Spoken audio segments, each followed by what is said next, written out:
വർഗീയവാദി. ആ നിലപാടിലല്ല. നിലമ്പൂരിൽ മുഖ്യമന്ത്രി സംസാരിക്കുന്നു. തത്സമയം ദൃശ്യങ്ങളിലേക്ക്.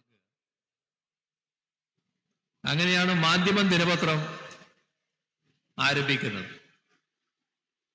ആ ദിനപത്രത്തിന്റെ ഉദ്ഘാടന വേളയിൽ തങ്ങളെ അംഗീകരിക്കാത്ത, തങ്ങളുമായി ബന്ധം പുലർത്താത്ത വിഭാഗങ്ങളെ അടക്കം പങ്കെടുപ്പിക്കാനുള്ള ശ്രമം ബോധപൂർവം തന്നെ ജമാഅത്തെ ഇസ്ലാമി നടത്തി.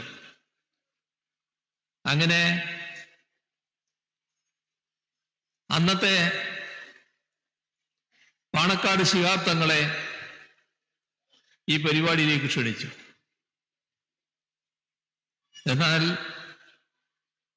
ശിഹാബ് തങ്ങൾ പരിപാടിയിൽ പങ്കെടുത്തില്ല. അത് യാദൃശ്ചികമായി സംഭവിച്ച കാര്യമല്ല. കുറെ വർഷം കഴിഞ്ഞു ദിനപത്രത്തിന് പുറമെ ദൃശ്യമാധ്യമം തുടങ്ങാൻ തീരുമാനിച്ചു. മീഡിയ വണ്ണിന്റെ ഉദ്ഘാടനം. ആ പരിപാടിയിൽ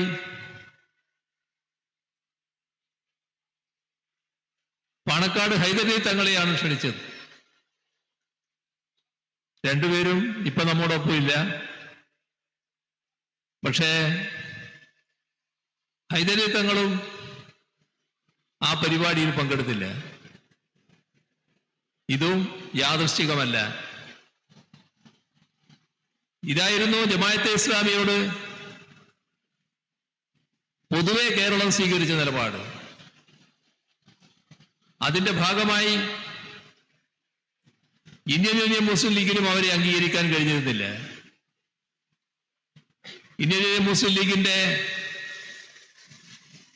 പരമോന്നത നേതൃസ്ഥാനത്ത്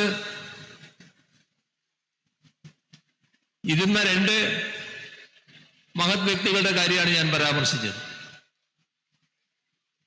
ഇതായിരുന്നു ലീഗിന് ജമാഅത്തെ ഇസ്ലാമിയോടുള്ള സമീപനം. അവിടുന്ന് ഇപ്പോ ഈ കാലയളവ് എന്ത് മാറ്റമാണ് ജമാഅത്തെ ഇസ്ലാമിക്ക് ഉണ്ടായിട്ടുള്ളത്? ഏതെങ്കിലും ഒരു കാര്യം കോൺഗ്രസിനോ ലീഗിനോ പറയാനുണ്ടോ? ഈ അടുത്ത കാലത്തൊരു മാറ്റം ഉണ്ടായി. ജമ്മു കാശ്മീരിൽ തെരഞ്ഞെടുപ്പ് വന്നു. കാശ്മീരിലെ തെരഞ്ഞെടുപ്പില് ബി.ജെ.പിക്ക് ഒരു സ്ഥാനാർത്ഥി അവിടെ നിർബന്ധമായി തോൽക്കണം എന്ന വാശിയുണ്ടായിരുന്നു. അത് CPIM-ന്റെ കേന്ദ്ര കമ്മിറ്റി അംഗവും കാശ്മീരിലെ അറിയപ്പെടുന്ന നേതാവുമായ തരിഗാമിയാണ്. തരിഗാമിയെ തോൽപ്പിക്കാൻ വേണ്ടി ബി.ജെ.പി. ആവതെല്ലാം ചെയ്യുമ്പോൾ അതിനെ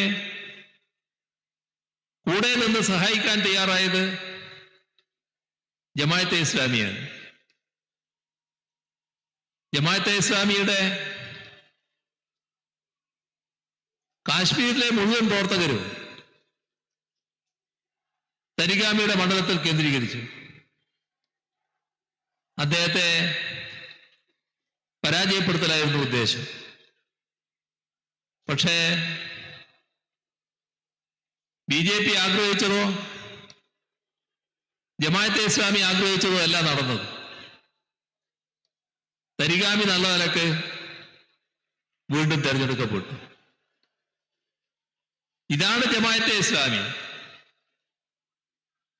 അത്തരമൊരു വിഭാഗത്തെ കൂട്ടുപിടിച്ചതിന്റെ ന്യായീകരണങ്ങൾ പലതരത്തിൽ നമ്മുടെ സമൂഹത്തിന്റെ മുന്നിൽ പലരും പറയുന്നതായി കാണുന്നുണ്ട്.